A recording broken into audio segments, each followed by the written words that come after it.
in this amazing factory here in Northamptonshire, Grenson shoes. And it really is a factory of two halves. It's analog and digital in the same space.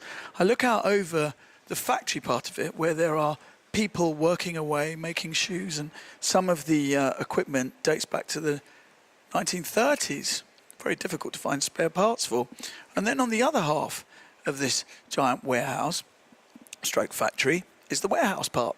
And that is state of the art, where you can order a pair of shoes and in the same day have it dispatched, turn up at your house. Now, this company is no way unique in that, but it is interesting because the whole idea for coming here, and indeed this whole week on 5 Live, is about what we make here in this country. As we edge towards Brexit, of course, next March, we think about what we make, what we export, our productivity, and made in Britain. Now, if you're listening to us in a car right now, is your car made in Britain? If you think about what you're wearing, I mean, there's clothes, the shoes, suit, dress, cardigan, was made in the UK. You go home, how much of your furniture was made in the UK? Any of the consumer durables that you have in your house, made in the UK. What does that mean to you?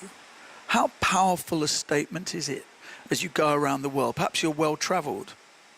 What is it about made in Britain? Is it a sign of quality? I keep switching between the two, but you know what I mean.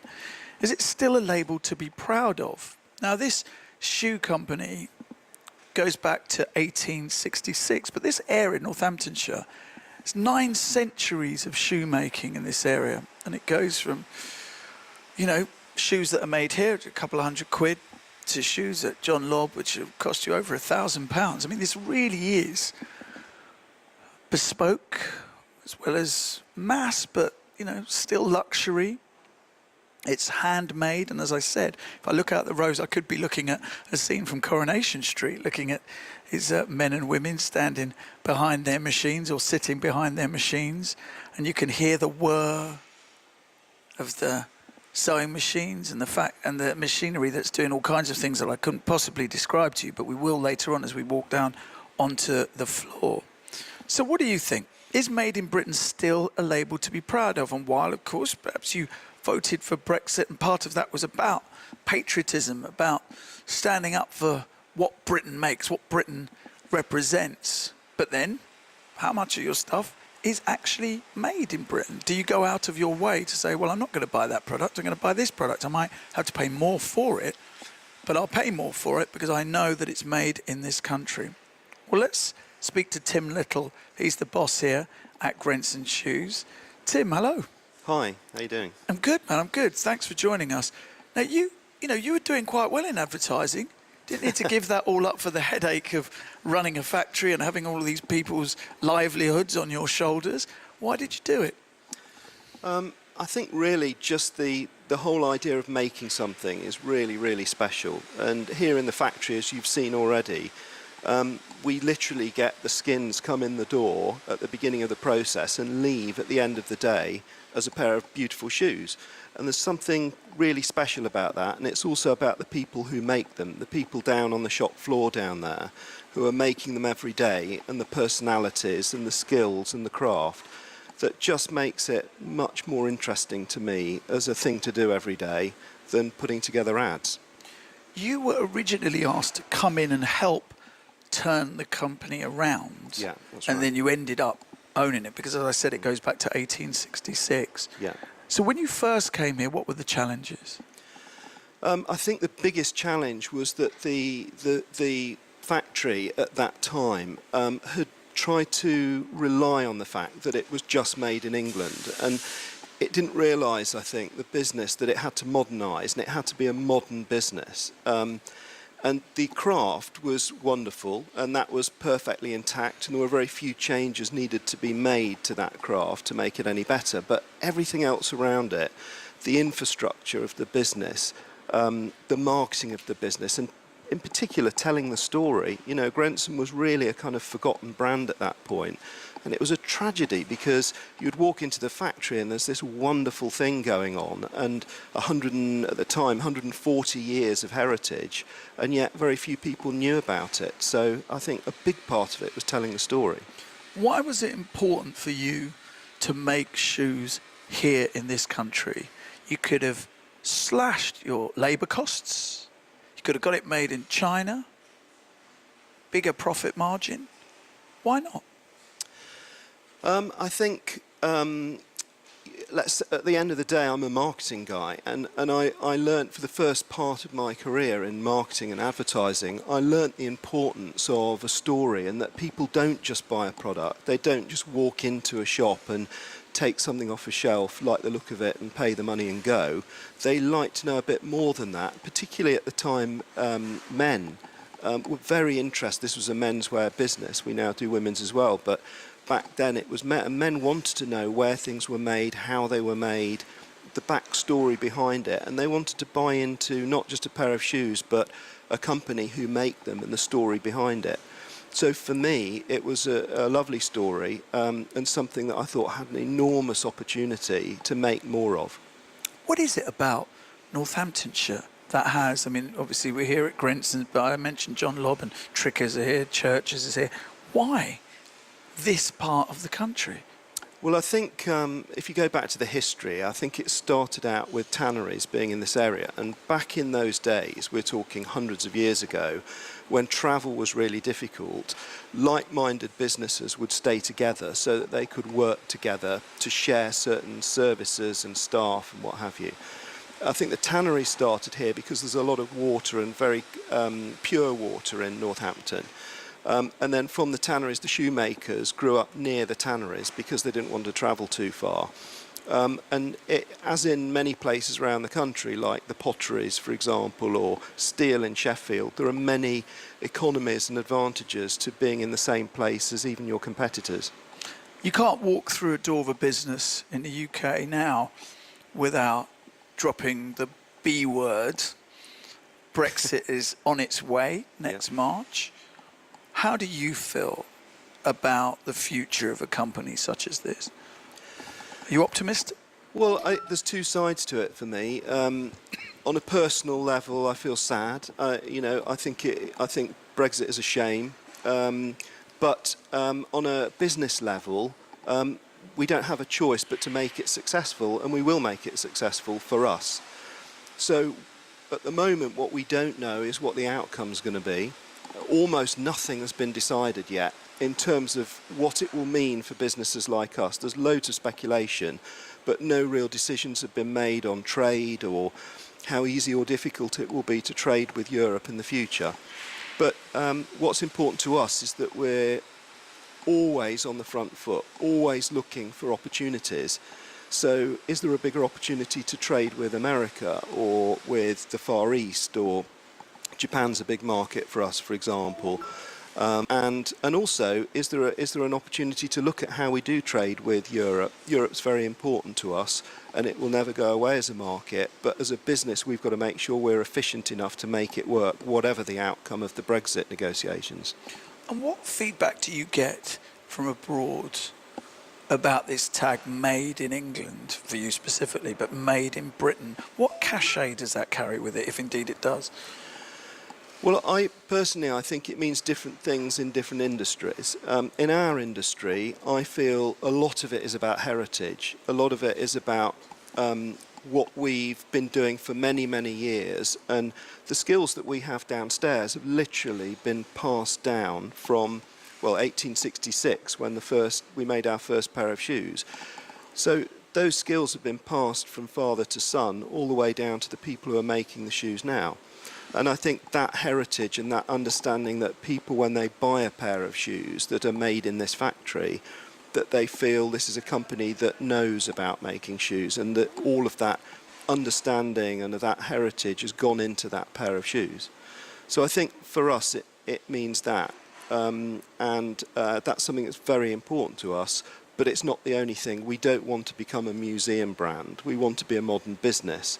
That's at the very heart of what we do and what's important to us. But around that, we also have to have innovation. We have to be modern. We have to know how to find new markets, how to deliver. We need to be good online. We need to do social media. We need to do all of those things. But I think the Made in Britain part is about what they do downstairs and what we've been doing for 152 years now.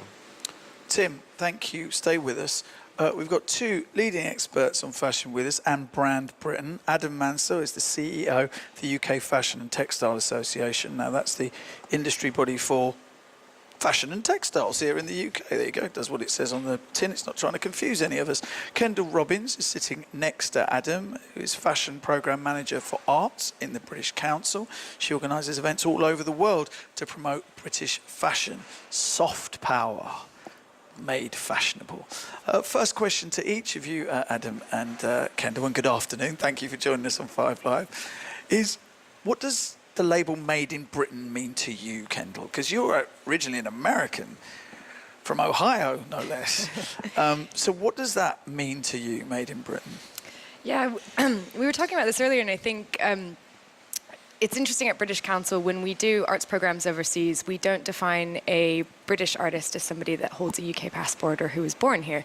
We define it as somebody who was based in the UK, and for us that represents what's happening in the British industry. So I think for me, from a professional and personal perspective, that Made in Britain is really to do with the kind of context and the place of the UK, but it's about fluidity in terms of identity and isn't necessarily tied to a nationality in that sense. Okay, interesting. Adam?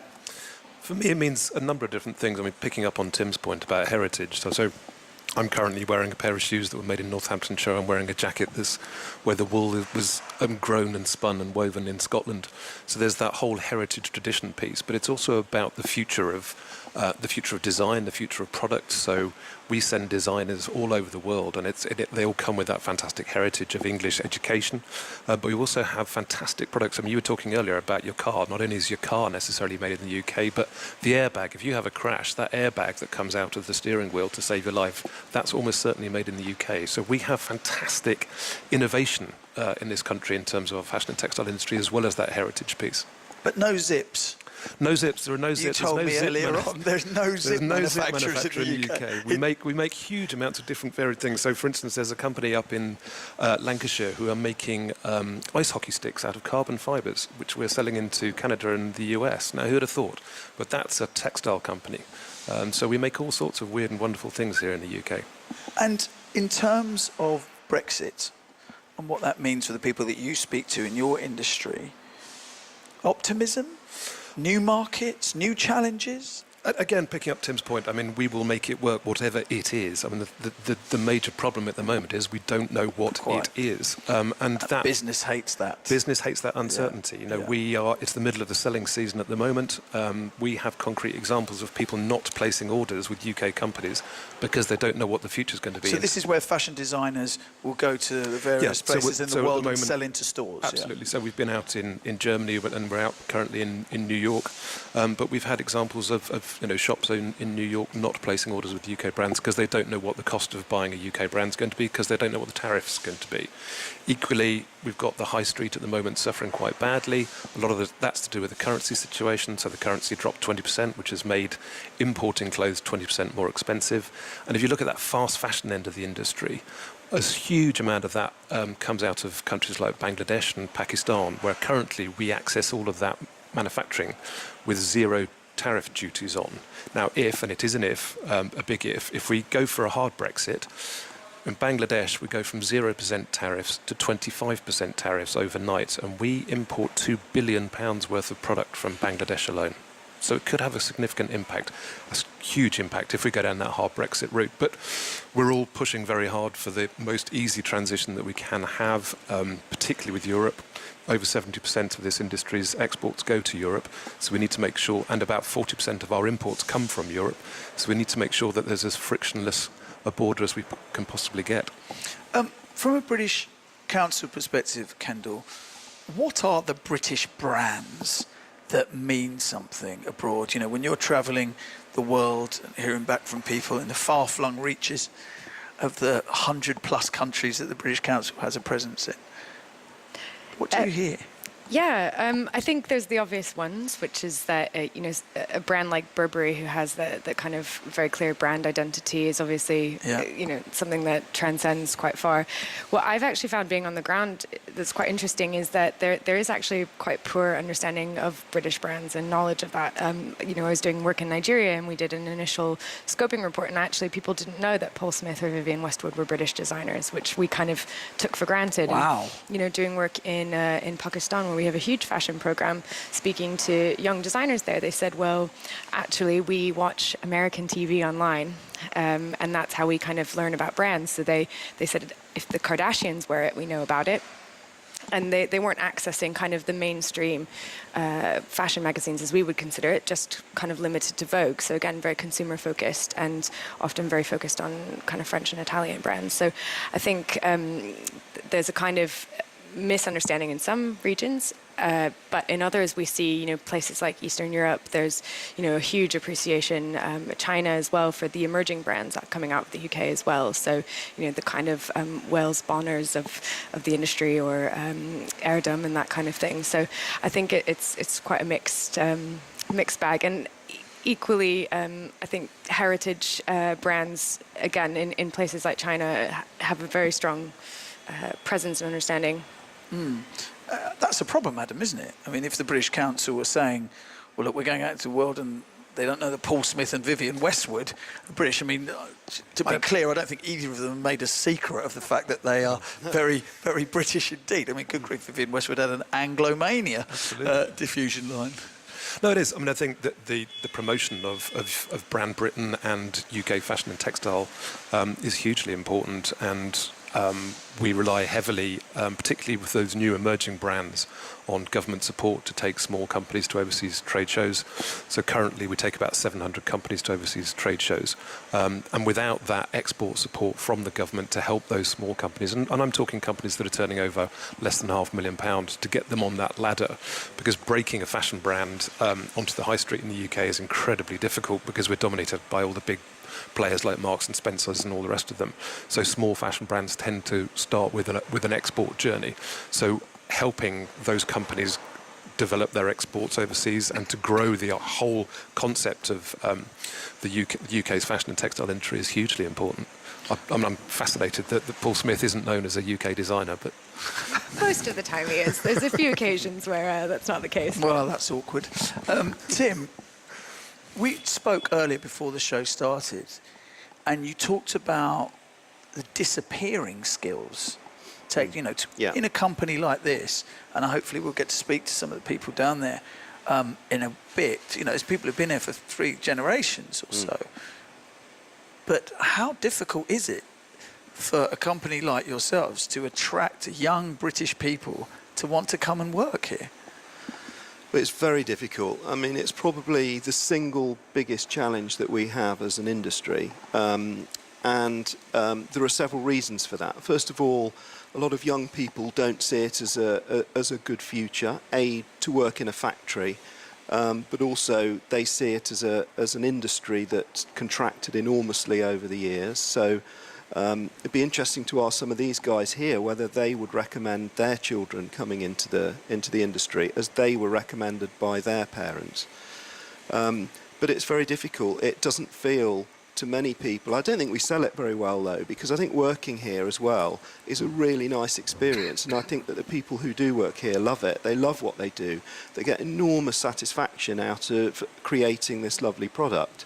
But I don't think we're very good, and I say that myself, at presenting our factory as a very interesting career for a young person. We've got some text coming in. A great feature on Made in British. You might want to mention Joules is one of the leading lights in British retail and fashion, a company that started selling pink wellies 20 years ago up the road in Leicester, fast becoming a global brand. Shows what this country is capable of, says Steve from Leicester. Oh, I wonder, is the marketing director of Joules or not? I don't know. But Steve, big up yourself. If you're talking about shoes in Northampton, and more importantly, quintessentially British designer shoes in Northampton, you need to mention Geoffrey West, leading British shoemaker whose shoes and styles are worn across the world by the rich and the famous. done so now. Made in Britain, great show for UK promotion. We avoid competing with mass production and our clients prefer that. Our furniture is built to last, not built for landfill. Good point, well made. But also, of course, you have to be able to afford them, don't you? I always seek out Made in Britain, says Chris in Edinburgh. It has become a slight obsession that started when I worked for a British shoe manufacturer. On a factory visit, we were told that we are keeping the factory workers in a job by selling the shoes. There are lots of great British brands manufacturing in the UK. Marcus in York said, I have some Grenson Chelsea boots that I've had for 35 years and they look as great now as when I bought them. Beautiful craftsmanship. Love them, says Marcus in York. Hopefully not someone texting from the factory floor here after Tim has bribed them to do so. Gary has said, I've been saying since the vote that post-Brexit we need to focus on our artisan economy and sell high-quality goods to the rest of the world. This could be our USP in the future. Saying that, apart from a cooker and a freezer and my USA-made guitar, nothing in our house is new. Far better to buy second-hand quality than mass-produced tat, says Gary. Adam, this is a problem, as Tim is highlighting, about bringing people through who are going to make stuff. I mean, because otherwise, as Tim pointed out, he doesn't want to be a museum brand, and it's going to be a museum brand, and it's going to be extinct if we can't find people who are willing to do these.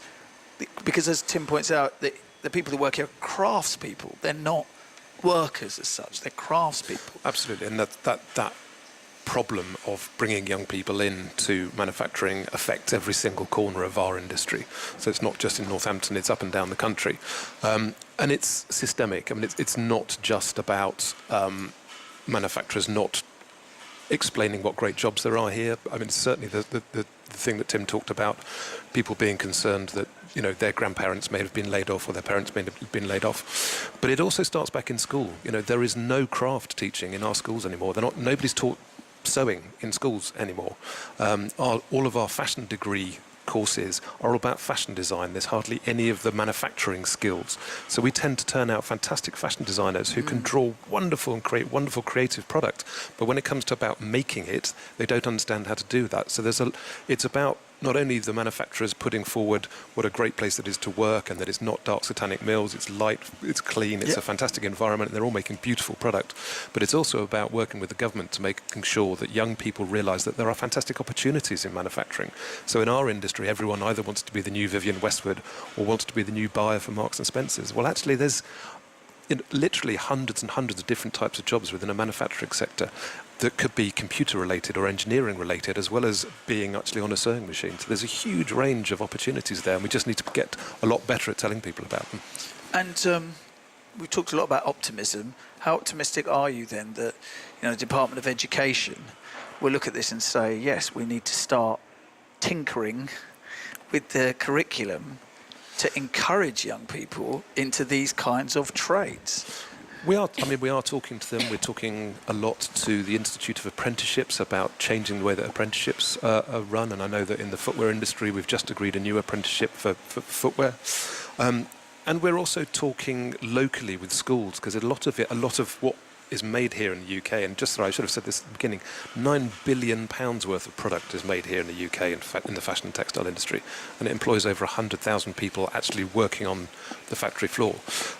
But it's about those factories linking up with their local schools, with their local colleges, to make sure that the local community understands that these guys are here, that they're making fantastic product, that their jobs that are now available are jobs for life. So there's stuff that we can do as an industry, as well as just relying on the government to change the education policies. Okay, what do you make here in the UK? 85058 is the text number. If you feel to, take a picture of it and send it to me. Now, if you've just made a lovely apple pie, however interested I am in that, and I am gluttonous and have a very sweet tooth, that's not quite what I'm talking about. If there are things that you manufacture, you produce here in the UK, take a picture and send it to me. I'd love to see it, because this is what we are about today. This is my whole reason for being here at Grenson Shoes in, near Northampton, to talk about Made in Britain. And what does it mean? Well, Kate Hills is the founder of the website Make It British, which helps British manufacturers promote their goods. Kate, good afternoon. Good afternoon. So, basic question, let's start. What are the rules, Kate, in order for you to be able to say Made in Britain? The rules are that there are no official rules or laws. The rule that, or the term that people usually follow is the one set by the Trading Standards Act in 1968, which says that it's the place where the last substantial change actually happened. So that is obviously open to all sorts of interpretation. But generally, it is seen as where the product actually became a usable product. So in the case of footwear, for instance, you may have imported leather because we don't tan every single different type of leather in the UK anymore. And you may even have the uppers stitched overseas, but you will have the shoe put together and turned into a shoe in the UK, and then you would call it made in Britain. But there aren't currently any proper laws for the textiles industry, which is a real shame, actually. Give me an example where people are blagging it then. Manufacturers are putting made in Britain, and clearly it's really like, oh, are you sure? Well, I have to say someone mentioned Jules earlier, and I hope that wasn't the marketing director, because this may backfire on them a little bit. But there are companies such as Jules who use terms like gloriously British or fabulously British and imply their very Britishness, and it's all designed in Britain. But actually, when you look at the label inside the clothing, it will say made in China or made in Bangladesh. So there is a lot of people trying to mislead the public. And I'm not saying that Jules are deliberately misleading, but they are playing on their Britishness when actually they don't really make very much here at all. You see it a lot. And the other thing is the use of Union Jacks. Obviously, at a glance, you can quite often see a Union Jack and think, oh, yes, that's made in Britain. But when you look on the back, it actually isn't. It's made in the People's Republic of China. Interesting. Adam, I'm coming to you for this one, Adam. I'm conscious of the time as well. We'll get to the news in a minute. But Adam, people putting brilliantly British. It does happen. I mean, Kate's absolutely right. There are lots of examples of people using Union Jacks, people using the fact that the product was designed in the UK to indicate that it might have been made in the UK when it isn't, which is a real shame because I think it dilutes the brand made in Britain, which has got a huge following both here and overseas. So we need to do more to try and police that. But as Kate says, there isn't a hard and fast rule that says you've got to do this or you can't do that. And whilst there is the trading standards laws, there aren't that many trading standards officers, unfortunately, that are going out there and pulling product off the shelf and saying, prove to me that this is British. Wow, okay. Not quite the Wild West, but could do with a little bit more policing. All right, Kate Hills, thank you. Kate Hills is the founder of the website Make It British, which helps British manufacturers promote their goods. So if you're worried about whether something that says gloriously Great British, and then you look at it and it's got made in Turkey on the inside of it, perhaps pop to Kate's site and you can find out whether it's true or not.